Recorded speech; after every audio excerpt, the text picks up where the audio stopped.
الرحمن الرحیم الحمد للہ وحدہ والصلاة والسلام علی من لا نبی بعدہ وعلی آلہ واصحابہ ومن تبعہم اجمعین۔ پاکستان رائے پارٹی سے محبت کرنے والوں، آج آپ کے درمیان میں ایک منفرد حیثیت سے ملاقات کا موقع ملا ہے۔ مجھ سے پہلے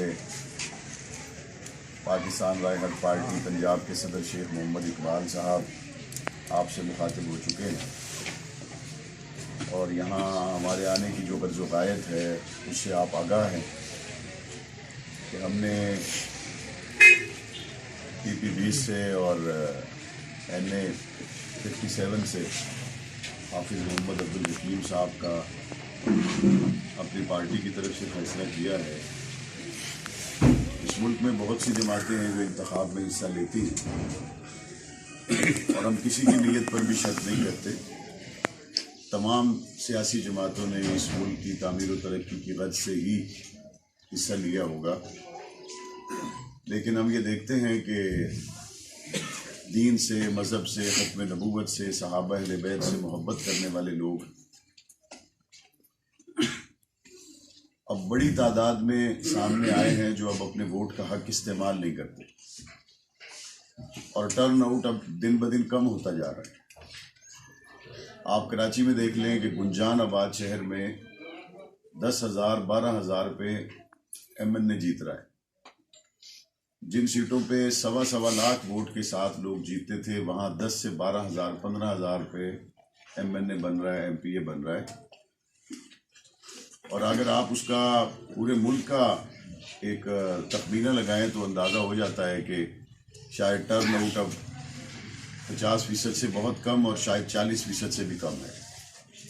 تو جو لوگ ووٹ نہیں استعمال کر رہے، جب ان سے پوچھا جائے تو اس میں ایک بڑی تعداد ان لوگوں کی ہے جو یہ کہتے ہیں کہ ہم نے پہلے جن لوگوں کو ووٹ دیے وہ ہمارے سیاسی مسائل کے لیے تو آواز نہیں اٹھا سکے۔ دکھ اس وقت ہوا جب حضور کی عزت کی بات آئی تو اس وقت بھی ان کی زبانیں خاموش تھیں۔ وہ ہمارے سیاسی مسائل کے لیے تو بہتر پرفارم نہیں کر سکے، لیکن دکھ اس لیے ہوا جب صحابہ اور اہل بیت کی، اسلام کی عزت کی بات آئی تو اس وقت بھی اسمبلیوں میں وہ گونگے بن کے بیٹھے تھے، انہوں نے بات نہیں کی۔ کیونکہ کسی MNA یا MPA کا آپ کے ساتھ ہو سکتا ہے کہ لائف سٹائل مختلف ہو، اس کے بچے ہو سکتا ہے کہ امریکہ کی یونیورسٹیوں میں پڑھتے ہوں، آپ کے ہو سکتا ہے کہ واقعات میں پڑھتے ہوں، ہو سکتا ہے کہ اس کے بچے اسلام آباد میں پڑھتے ہوں، اور آپ کے ہو سکتا ہے ٹیکسلا میں، اٹک میں پڑھتے ہوں۔ لیکن جب بات عقیدے کی آتی ہے، اسلام کی آتی ہے، تو اس وقت تو اسلام آباد، پنڈی، ٹیکسلا کا فرق ختم ہو جاتا ہے نا۔ اس وقت تو جتنی حضور علیہ السلام کی عزت اور حرمت کسی ریڑھی لگانے والے مسلمان کے دل میں ہے، اتنی ہی اس بندے کے دل میں بھی ہے جس کو اللہ تعالیٰ نے کوئی سیاسی سرکاری منصب عطا کیا ہے۔ تو مذہب سے محبت کرنے والا ایک بہت بڑا طبقہ اب اس لیے ووٹ کاسٹ نہیں کرتا کہ اگر کوئی آدمی فورم پر پہنچنے کے بعد مصلحتوں کا اس حد تک شکار ہو جاتا ہے کہ وہ دین اسلام کے تحفظ کی بھی بات نہیں کر سکتا، اور وہاں پہ خاموشی سے اپنا وقت گزارتا ہے، اور باقی سیاستدانوں کی طرح پیسے بنانے میں، بچانے میں، اور مختلف منصوبہ جات سے کمیشن کھانے میں اور کرپشن کرنے میں اپنا سارا وقت صرف کر دیتا ہے۔ تو پھر اس سے بہتر ہے کہ ہم بلا وجہ لائن میں لگیں، ووٹ ڈالیں، سارا کچھ کریں، تو بس ٹھیک ہے، ان کو ان کے حال پہ چھوڑ دینا چاہیے۔ اب اس میں دو باتیں ہیں، اگر تو آپ نے صورتحال کو اس کے حال پہ چھوڑ دیا اور اس سے بہتری آنے کی امید ہے تو ٹھیک ہے، ہم سارے چھوڑ دیں۔ جو لوگ ووٹ ڈال رہے ہیں ہم ان کو کہتے ہیں وہ بھی گھروں میں آ جائیں، واپس آ جائیں۔ اور اگر ہمارے خاموش رہنے کی وجہ سے غنڈوں کو، موالیوں کو، دین دشمنوں کو، برے لوگوں کو اپنے آپ کو نمائندہ بنانے کا موقع ملتا ہے، اور وہ 15-20 کروڑ روپے الیکشن پہ لگاتے ہیں، اور اس کے بعد اگلے الیکشن کے اور پچھلے الیکشن کے پیسے پورے کر کے تقریباً 60-70 کروڑ کی کرپشن کرتے ہیں، اور اس کے بعد پھر وہ اگلے الیکشن کے لیے دوبارہ تیار ہو جاتے ہیں۔ تو آپ پھر خود فیصلہ کریں، ہم لوگ جو ووٹ استعمال نہیں کرتے، اس کا نتیجتاً ہمیں اور ہماری سوچ کے لوگوں کو فائدہ ہوا یا نقصان ہوا؟ تو بڑی صاف سی بات ہے کہ ہمارے گھروں میں بیٹھنے سے، مایوس ہونے سے وہ دین دشمن طبقہ برسرے پیکار آ گیا کہ جس کے سر پہ جوں تک نہیں رینگتی بھلے سویڈن میں قرآن پاک جلا دیا جائے، اس کو کوئی پریشانی نہیں ہوتی، بھلے حضور علیہ السلام کے خاکے شائع ہو جائے، اس کے دل کی دھڑکن بالکل تیز نہیں ہوتی، بھلے ڈاکٹر عافیہ امریکہ کی جیل میں سڑتی رہے،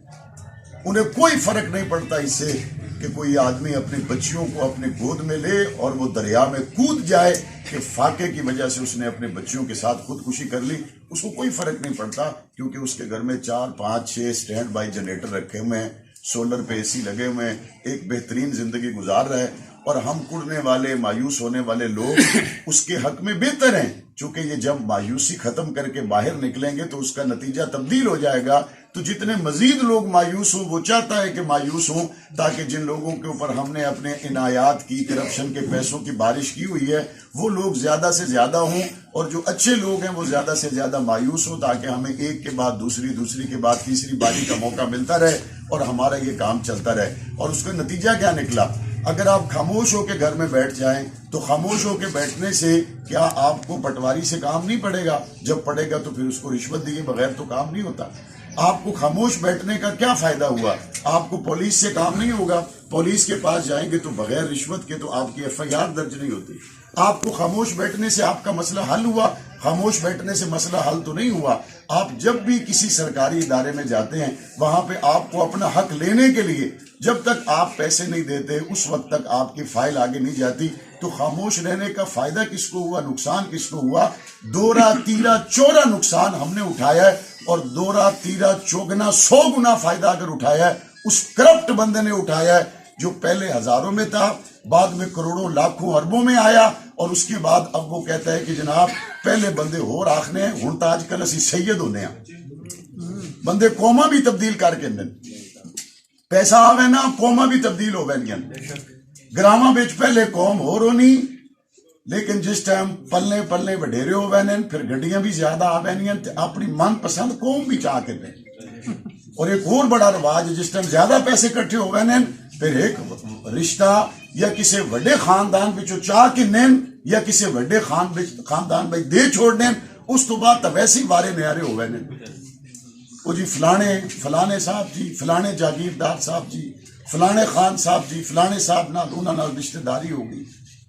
اور اس کے بعد پھر کیا ہوتا ہے؟ پھر وہ دور شروع ہوتا ہے جب نسل در نسل لوگوں کی شعور کا قتل کیا جاتا ہے۔ پھر وہ دور شروع ہوتا ہے جب اس کے بعد اپنے خلاف اٹھنے والی آوازوں کو واجب القتل سمجھا جاتا ہے۔ پھر اس دور کا آغاز ہوتا ہے جب ہماری نسلوں کی نسلیں پستیوں کی طرف چلی جاتی ہیں۔ میں قریب کے عرصے میں 12-15 ممالک کے دورے پر تھا، خدا کی قسم جن بنیادی مسائل میں ہم آج تک پھنسے ہوئے ہیں، ان بنیادی مسائل کا وہاں کے رہنے والے لوگوں کو پتہ بھی نہیں۔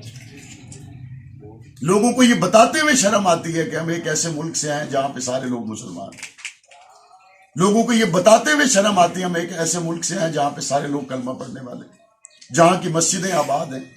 جہاں پہ لوگ ختم نبوت کے لیے جانے دینے کو تیار ہیں، جہاں کے لوگ ناموس صحابہ اہل بیت کے لیے جانے دینے کو تیار ہیں، جہاں پہ لوگ دین اسلام کی سربلندی کے لیے کٹ مرنے کو تیار ہیں، اور اس ملک کے اندر اتنے فرسودہ نظام کے اندر ہم رہتے ہیں۔ اس کی وجہ کیا ہے؟ وجہ وہی ہے جو میں نے بنیاد میں عرض کی، ہمارا دیندار طبقہ اس نظام سے مایوس ہوا، اور اس مایوس ہونے سے مفاد پرست طبقے کو فائدہ ہوا، اور وہ پیسے بھی بناتے رہے، وہ ہمارا استحصال بھی کرتے رہے اور سارا کچھ کر لیتے۔ ایک شرابی تھا نا، کسی کالج میں لیکچر دے رہا تھا، تو شراب پیتے ہوئے اس کے اسٹوڈنٹ نے اس کو کہا تمہارا حضور علیہ السلام کے بارے میں کیا خیال ہے؟ تو وہ نشے میں تھا، اس نے کہا کمینے آدمی، ایک ہی تو میرے پاس دولت ہے، تو مجھ سے وہ بھی چھیننا چاہتا ہے؟ میں شراب کے نشے میں ضرور ہوں لیکن اپنے نبی کی عزت تو نہیں بھول سکتا۔ وہ شرابی شخص جو ہمیشہ نشے میں رہتا تھا، حضور کی عزت کی بات آئی تو اس نے کہا خبردار اس پہ بات نہ کرنا، ایک ہی تو میرے پاس نجات کی چیز ہے، اس پہ بھی مجھ سے کمنٹس کروانا چاہتے ہو۔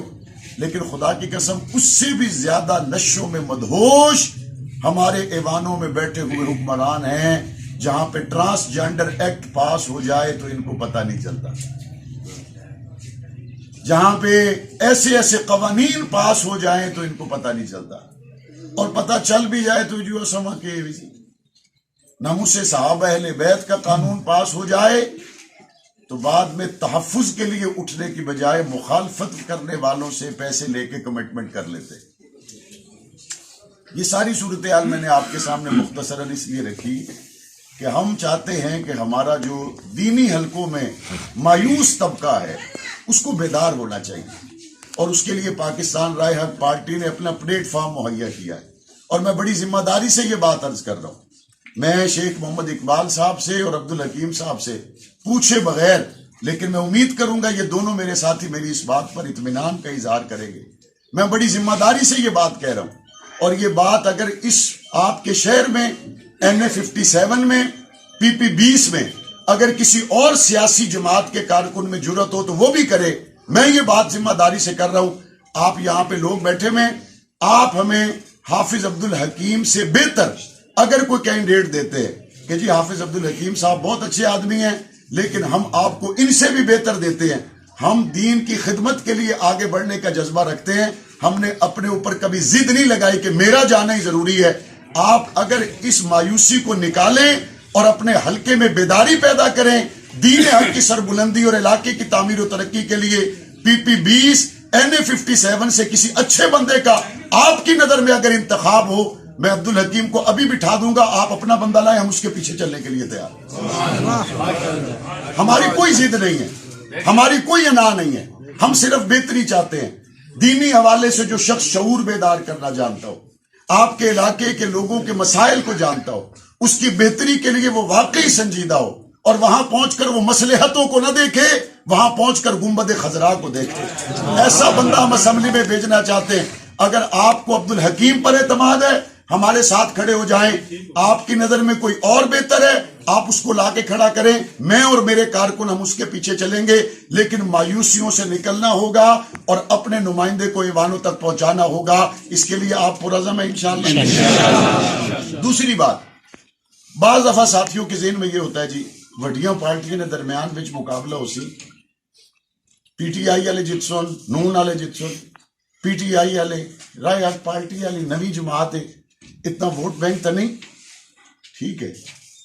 ہو سکتا ہے آپ کے ذہن میں یہ بات آئے تو ٹھیک آئے. یوسف کے خریداروں میں بڑھیا کو پتا تھا میں لے نہیں سکتی. یوسف کے خریداروں میں بڑھیا کو پتا تھا میں لے نہیں سکتی، لیکن اس نے کہا میرا نام تو خریداروں میں آ جائے گا. بات اتنی ہے، کوئی کسی پہ مور لگا کے آ جائے، کم از کم کوئی اس شاہ کے مصطفیٰ تو ہوں گے جو صندوقڑی کے پاس پہنچ کے عشق رسول میں مور لگا کے آئے گا. ہم نے اپنی قوت کا اظہار کرنا ہے، اپنے ساتھ جڑنے والے لوگوں کو متحد کرنا ہے. حضرت نوح علیہ السلام نے 950 سال محنت کی، بندے تو صرف 80 مسلمان ہوئے، تو اس محنت کے نتیجے میں صرف 80 لوگوں کے ساتھ حضرت نوح دنیا سے چلے گئے. کامیاب کسے ہوئے یا ناکام ہوئے؟ ہمارے ذمے محنت ہے، ہمارے ذمے کوشش ہے، دلوں کو بدلنا اللہ کے ذمے ہے، ہمارے ذمے کوشش ہے، اور ہم نے وہ پورے اخلاص کے ساتھ کرنی ہے. اور ساری دنیا کو پتا ہے کہ اس ملک میں دین حق کی سربلندی کے لیے جو قربانیاں ہمارے اکابرین نے پیش کی ہیں، اس کی پاکستان تو کیا قریب کے زمانے میں دنیا مثال پیش کرنے سے عاجز ہے. اور الحمدللہ میں نے ایوان میں پاکستان رائے حق پارٹی کے پارلیمانی لیڈر کی حیثیت سے 4 سال کا عرصہ گزارا. ہم نے حضور کی آبرو کے لیے کبھی پارٹیوں کو نہیں دیکھا، ہم نے گنبد خضرا کو دیکھا. اور انشاءاللہ پاکستان رائے حق پارٹی کا ادنا سے ادنا کارکن، وہ ضلع کونسل میں ہو، تحصیل کونسل میں ہو، صوبے اور وفاق کی اسمبلی میں ہو، انشاءاللہ ثم انشاءاللہ اول اگر اس کے سامنے کسی کی ذات ہوگی تو ذات مصطفیٰ ہوگی. آپ ہمارے قدم مضبوط کریں گے، دست و بازو بنیں گے،